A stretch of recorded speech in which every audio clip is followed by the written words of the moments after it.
I need to go. I need to move to my beach, and I need to go surfing every day and be at my beach because that's the only place I'm happy, and I need to get out of here, and that's what's going to save my mental health. And I realized it, and I'm turning 50 now, and if I had the money, I would get the fuck out of here because this is where I need to spend the next half of my life, is at the beach.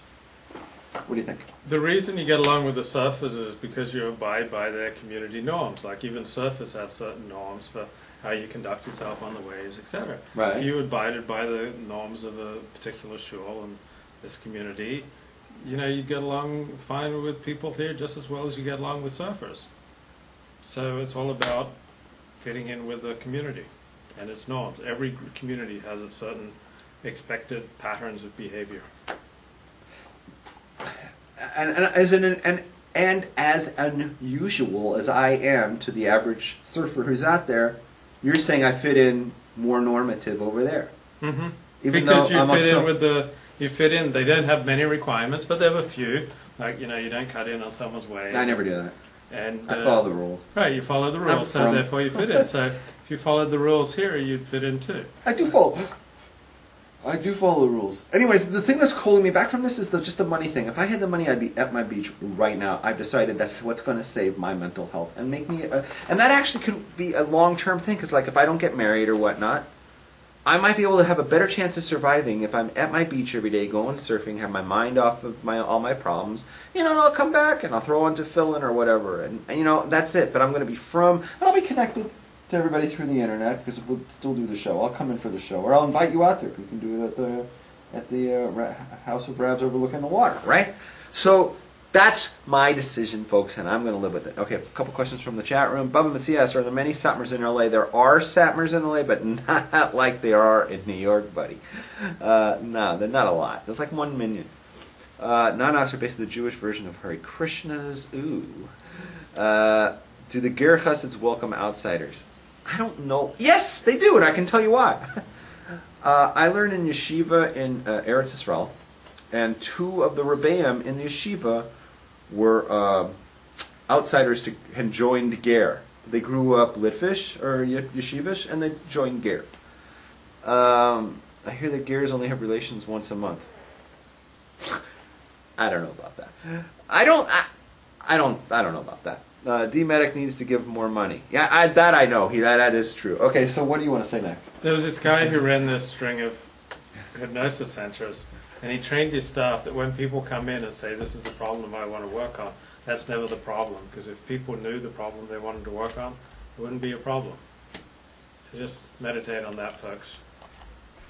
What the hell was that about? I didn't even understand that. Want to say that again? Well, you always say, look, the problem is this and the problem is that. Mm-hmm. But if those were really the problems, you'd surmount them. Our problems are not the things that we think are our problems. Our problems are things that are deeper. If I can say, hey, my problem is X, probably not X, because I'm smart enough that I could overcome X if X was my problem. My problem is deeper. My problem's always deeper. It's deeper than you can imagine. I buy that. All right, do you have any sex stories, or can I go into the Rabashkin thing? Go for the Rabashkin thing. You've been very good. You've made it 43 minutes without talking about a sex story. I have no sex stories. I think sex should be private. It's a private matter. We don't discuss it with complete strangers. Exactly. It's not show and tell, folks. We don't discuss. We're gentlemen here. We don't kiss and tell. All right. So last week and every other week, we're always talking about the Shalom Rabashkin case. Are we not? Yes. All right. So big doings this last week. Wow. Last Wednesday, well, let's start off. Last Monday night we broke the whole Burger King thing. Remember that? We broke the whole Burger King bailout, the Burger King scandal, the Burger King conflict of interest. Big doings. Well, we broke that Monday night. By Tuesday night, we had taken that video just of the part of the segment where we discussed it, and you sang the song. And we took that and we made it viral, and the thing went viral overnight. Various people have I I don't know how they do it. They must have a YouTube downloader that actually works. Because I can't do that. I can't take a video off of YouTube and put it back up and have it worth anything. We need to pass videos before they get to YouTube. But somebody has been taking videos that we put up on YouTube and put their own up. I don't know how they did it, and they came out okay, and they're getting lots of views all over the damn place. This thing is viral and spiral. It's like a mushroom that's fungi all over the place. It's mushroom spores. Okay, so that's what's going on. People are watching that. They're blown away. The word is spreading through the inner circles in Rabashkin's camp, right? The lawyers, everyone knows about this now. This is huge. This is really exciting, folks, because Levi and I are breaking the stories. We're the ones generating the mud. You want mud generated? Come to Levi Ford. No, this guy is King Mud. He's the mud king. That's what show him. He will find the mud. I shine light. I don't sling mud, I shine light. Right.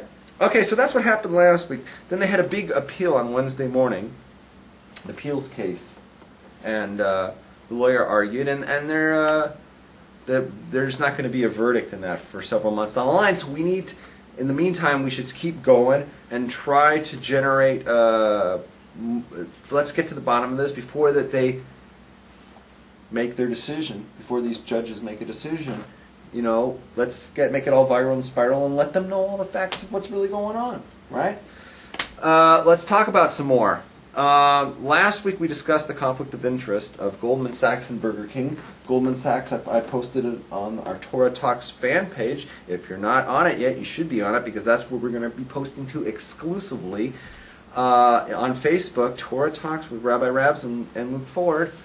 I posted the Goldman Sachs, I posted the conflict of interest list for the judge, and she should have recused herself because Goldman Sachs is on her list. Goldman Sachs is a big part of Burger King, invested heavily in it. Burger King, right, is in the meat industry, and there was a potential conflict of interest because she was judging a case involving the meat industry. And at least there's the appearance of impropriety, right? Because it's to Burger King's advantage that Rabashkin and the agri-processors and the Jew got thrown down the well. Right? So even if there wasn't like, bribery or something like that, or it wasn't done with intent, there's the appearance of impropriety. Right? She has a conflict of interest because it stands to reason that she will benefit by Rabashkin being hurt and Burger King winning in the competition. Right? Very simple logic. Now, that's just the start, Levi. We have a bigger story this week. Are you ready? Can you handle bigger? I can handle. Okay. Because viewer Yitzi, hey Yitzi, how you doing? He went through that same judge's official list, which I had posted, and he found J.P. Morgan Chase. Have you ever heard of them, Levi? They're bigger than Goldman Sachs. I think that Morgan Chase is the biggest bank in America. Would I be wrong if I thought that? No, it's not number one, but I think it's the most profitable. What would be number one? Bank of America. I think Bank of America is number 3. I think it goes Chase, then Citibank, and then Bank of America, due to mergers. Okay. I think Chase is the biggest. Maybe I'm wrong. And this one has even greater conflicts, because we're not just talking about Burger King, which is the number 2 fast food restaurant. We're going to be talking about the number 1 meat manufacturing company right now in the world. This is big, lady. Big.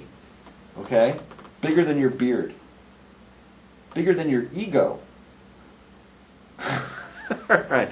J.P. Morgan Chase, they assisted in the acquisition of a company called Swift & Company. Swift. Alright, who are they? It was one of the biggest meat packers in America. So what? Well, in December 2006, 6 of the companies, you may remember this, 6 of Swift's meat packing facilities in Colorado, Nebraska, Texas, Utah, Iowa, and Minnesota were raided by U.S. immigration officials, resulting in the apprehension of close to 1,300 illegal aliens. Do you remember that? And they closed down all these meat manufacturing plants. This is about 5 years ago. And there was like, a whole scandal because they went and they raided and they found these illegal aliens. Do you remember this? I don't remember. Oh, this was on Fox News all the time. I remember this story. Why is that interesting? It was a big story. SWIFT had far more illegal aliens that they were caught with than Rubushkin was